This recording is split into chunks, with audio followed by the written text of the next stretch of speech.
Now, if you've ever struggled to generate leads on digital or with digital marketing, then this video is going to be a great place for you to start. So, as a digital marketer myself and having grown my own business through using digital marketing, I thought it would be great to start a series where I explain some of the most frequently asked questions when it comes to growing your business online.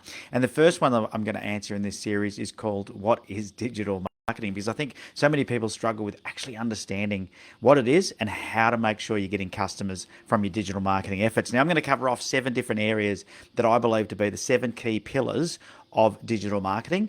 And by mastering these 7 areas, you can generate good quality leads and customers from marketing your business online. And so let's do that right now. So the first one I'm going to talk about, you've probably heard of before, is called SEO, or search engine optimization.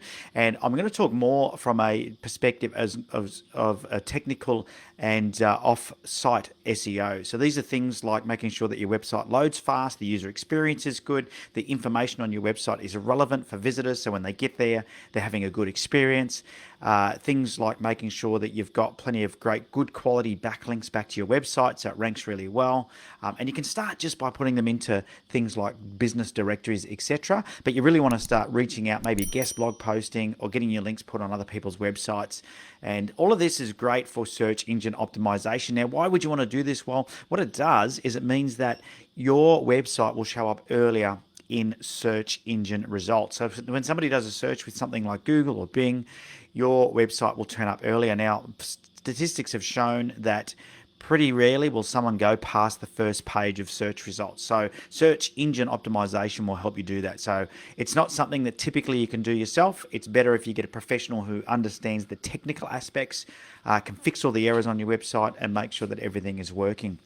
All right, number 2 is then search engine marketing. Now, you might be wondering, how does this differ from search engine optimization? Well, search engine marketing to me is about understanding more about your keywords, what it is that people are actually looking for in the search engine, and then using search engines to your advantage by making sure you have these particular keywords on your website. Make sure that your content is really optimized for that marketing. So when people do use search engines to find things, that they are going to be finding your website. The other thing to think about, and this is something a lot of people don't think about, is what else is your target market searching for that is also relevant. So, for example, you might be a specialist of some sort, treating people for some sort of illnesses. And, but it might be, you might have a broad brush. Maybe you're a doctor, right? And you have a lot of different illnesses that you treat people for. But if you just advertise and market yourself as a doctor, it's a very, very big net. As where if you just hone in on specific ailments, and the search volume for those particular ailments may be larger in particular areas. So it's important to use some sort of keyword research tool to have a look and see what is the majority of people searching for, so you can capture that traffic. And so when it comes to search engine marketing, it's really about understanding what the traffic is doing, where it is, and working out how to capture it. Don't try and create new traffic. That's just the slowest and hardest way. If there's no search traffic for what it is you do or what you think it is you do, find some other search traffic. So people are typing stuff into Google every day, and Google has great tools to help you work out what to do when it comes to that. All right, the third part of digital marketing is then content marketing. Now, content marketing is something that's not new. And content is exactly what this is. This is content marketing. And when it comes to digital, one of the things, if you think about the internet, most people go to the internet because they want information. They're looking to gather some information or knowledge about something, some product, maybe some technique to solve a problem. And really, that's why people are using the internet. It's because they're looking to quite often solve a problem. So if you can create really good quality content that helps to solve those problems, or at least gets people on their way to solving that problem, then you're going to be positioned as the authority in your industry. You're going to build trust, you're going to build credibility, and before you know it, those people are going to start to become leads. Now, your content can be many, many different forms. It could be a blog post on your website. It could be a Facebook Live, just like this video here. It could be a guest on somebody's podcast. It could be a video on YouTube. It could be an image on Instagram. It doesn't matter, but you need to have a content marketing strategy that allows you to really showcase what it is you do and get people interested and intrigued. And then throughout that content, from time to time, you're sprinkling call to action. Okay, and calls to actions, we're going to cover that somewhere down the track, but it's really important to have a great call to action, because otherwise all you're doing is sharing content and no one's going to take any action. And you do have to ask people to take the next step. So as you share your content out there, that is the my third pillar of digital marketing. Now, my fourth pillar is then social media marketing, and that sort of ties in nicely with content marketing, because you can put your content on social media, but it's more than that. Social media marketing is also about engaging your audience. It's about making sure that you are there when somebody comments on something, to reply, to like it, to love it, to send them an emoji, even a private message to say thanks for your feedback. Social media marketing is about making sure that you are very present and consistent when it comes to social media. And what I say to people is just pick a couple of platforms, and you think about the most popular social media platform, definitely for most demographics, is Facebook. And then you can sort of look at other things like LinkedIn if it's a more of a professional B2B service, or you can look at things like TikTok if it's a younger audience, or Pinterest or Instagram if it's very, very visual. And then make sure you've got your social media marketing plan really well worked out. So this is a little bit different to just creating content. Your social media marketing is all about having a strategy that is going to really get people, get their attention, get them interested in what it is that you offer, and create that desire for them to take action. It also then ties into my next one, which is number 5, which is pay-per-click advertising, or PPC. Now, PPC was not as important, 5 years ago as it is today. Most of the social media platforms are not pushing business content very far. And if you look at for example, if you're on Facebook and you've got a business Facebook page, you'll probably find that your reach to your audience on an organic sort of scale is only about 5 or 6%. Anything above that's pretty good. So, if you want to reach more people, you do have to do pay-per-click advertising. And pay-per-click advertising can be done on Facebook, it can be done on Instagram, it can be done on Google, it can be done on YouTube, it can be done on many, many different platforms, LinkedIn, you name it, Spotify. There's just so many different avenues. What you've got to do is you've got to work out where do you want to put your dollars, and then understand that every time someone clicks on an ad, typically you're going to be paying for that. And that's what pay-per-click advertising is. But it's a great way to reach more people faster if you have already crafted your message, so you get the people's attention and you've got a fantastic offer that converts. Then don't be afraid to back it with a few bucks and get that offer out there using pay-per-click advertising. So that's my 5th pillar of digital marketing. Now, my 6th pillar is a relatively new one. And when I say relatively new, probably in the last few years, this has really taken off. And it's what I call online community marketing. And a lot of people are probably a little bit confused as to what that actually is. But if you look at any of these groups now, there's groups on Facebook, the LinkedIn groups have sort of fizzled out. There's community tab now on your YouTube channel. There's so many different communities now that you can belong to. In particular, Facebook is probably the strongest with their Facebook groups. But there are other places as well. There's I think Reddit. There's all these other groups where you can try and sort of participate in group discussions, or even better, you can start your own group. And this is quite a good strategy, is to start your own niche group that talks about what it is that you do. So for example, let's say you love riding motorbikes, start a page about motorbike riding, and before you know it, people will discover that page and you'll have a lot of likes for that page, much more than a business page would ever get. If you're let's say you're a seller of photography equipment, for example, maybe start a page with photography tips, or where people can share their photography or their images, and you'll find that you'll build that group much quicker, and you can then invite the people that like your page to your group. And you might have a closed private group where you invite people to, where they'll get things like this Facebook Live, or they might get private messages inviting them to book a time for a free session, or maybe you can market webinars in there, and people then so you've got to work out that strategy. But the community marketing is so important. The second way to do community marketing is just to join a lot of groups. If you're a local business, I think it's really important that you jump into local community groups and make sure that you participate in the discussion.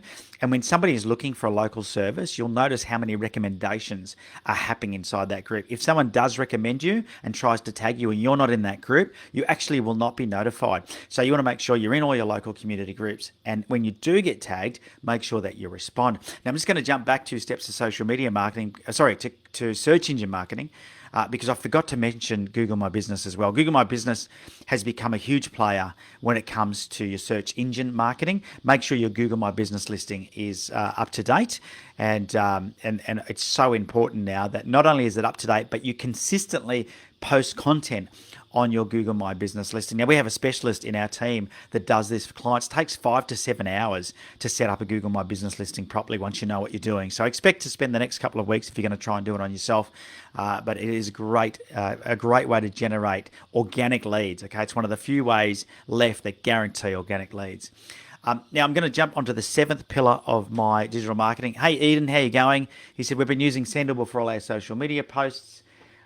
And we post to Facebook, LinkedIn, Insta, etc. Do you recommend another platform that we should use? They all don't automatically post to my personal Facebook page, which is annoying. Yeah, look, with the automatic posting, you do need to be careful because some things don't appear as well on some of the platforms as they do on others, right? So you might create a post that works really well on one, but it doesn't look great on the other because they all have different character limits, image sizes, etc. And posting them all at the same time is not always the best thing to do. So sometimes it's better to create the content and then individually schedule them with the and you might be doing this, I'm not sure, with the content created for each platform, but have them going out maybe at different times, so you don't send the same message out on all platforms at the same time, and that can help. But the more you can post to, once you've created the content once, it's easy then. It's very leveraged to put it on different platforms, but you just want to try different things. Really important. All right, pillar number 7 of a digital marketing campaign. And this one is vitally important, is then email marketing. And so it goes to say that you can't do email marketing if you haven't collected people's details. So in all of this digital marketing activity, make sure that you are collecting people's details. And what this means is you're going to need some mechanism, or what I call a lead capture game plan. Okay, you're going to need a lead capture game plan to get people off of social media, people off of your website, people out of the community groups and into your database. And this is the key. This is the key that so many people miss. And then you can nurture those people on a regular basis with emails. And go and read Gary Vaynerchuk's book, Jab, Jab, Jab, Right Hook, and he'll teach you about how to do it so they don't lose interest, because you really want to make sure that you're sending out quality emails on a weekly basis, and every now and then you can do the right hook, which is ask for a sale, ask them to book in for an event, ask them for something, right? Ask them to buy something, send them a special offer, whatever it might be. But email marketing is a vital part of digital marketing. So let's just go back through and summarize everything so we make sure we're really clear as to what digital marketing is and some of the things that you should be doing. So number 1 was search engine optimization. Mostly technical. Fix all the errors on your website. Make sure your website works well. Look, and get rid of the shitty old websites. I've seen so many when I do digital marketing audits, which, by the way, if you want one, head across to my website, digitlc.com.au/audit, and book yourself in for a free digital marketing audit, and we'll take care of that for you. But I've done so many where I've seen old websites that are out of date. They look like they're from the 80s. People aren't going to stick around on something that doesn't work on a mobile device anymore, that doesn't feel nice, look nice, and work well and load quickly, right? So search engine optimization is about making sure that you really have fixed your website up. You've got rid of all the errors, and Google will want to send people there. Search engine marketing, as I said before, Google My Business is probably one of the biggest ones there right now that I think you should be working on. But of course, thinking about the keywords that people are typing in and what are relevant. Content marketing, have some sort of content marketing plan. You want your content going out on a regular basis. There's no right or wrong answer as to how often. It's just make sure you've got good quality content going out that's super helpful, that's going to build trust, build authority, build credibility, and get people wanting to talk to you. Social media marketing, get out there on your socials, share it, have a content plan, do things like this live. Make sure that you've got some sort of a schedule so you stay consistent, and that way you'll generate more leads. Pay-per-click advertising. Yes, you do need to pay to play. And people say to me, what's the quickest way to grow a business? Well, just pay some money in advertising, whether it's online or offline. I don't care. If you've got a strategy that works, if you've got a good, solid offer, you can get people's attention, then the only way to get in front of a lot of people is to pay. And that's why you see so many big companies still doing TV ads, radio ads, even the newspaper, for goodness sakes. None of us are reading it, but they're still putting ads in there. I wouldn't recommend that, by the way. Direct mail even, so put your money into marketing, because once you've worked out how to get a lead and convert the lead into a sale. Marketing is the way to go. Community marketing was my sixth one. Join groups, create, so many, you create relationships with people, because people buy from people. Okay, H2H, human to human. People buy from people they know, like, and trust. So get in communities, build some relationships, and people will start buying from you. Pillar number 7 is that email marketing. The last thing that you must do always is get people out of those platforms and into your database. I can't reiterate that enough. Make sure you do. I can see the team are sharing the links for me in the chat. So if you do want to have one of those audits, click on that link. And we will take care of giving you a free digital marketing audit. 109-point checklist we go through, and we'll give you a full report at the end of it that'll tell you what you need to work on. All right. Hopefully you've enjoyed this event. If you have, make sure you share it, give it a like, put your comment down below. And if you are watching this after the live, we're going to be going live every single Thursday at 9:30 a.m. Make sure you look out for the events as we schedule them. But please leave a comment down below and let me know how you're going with your digital marketing. See ya.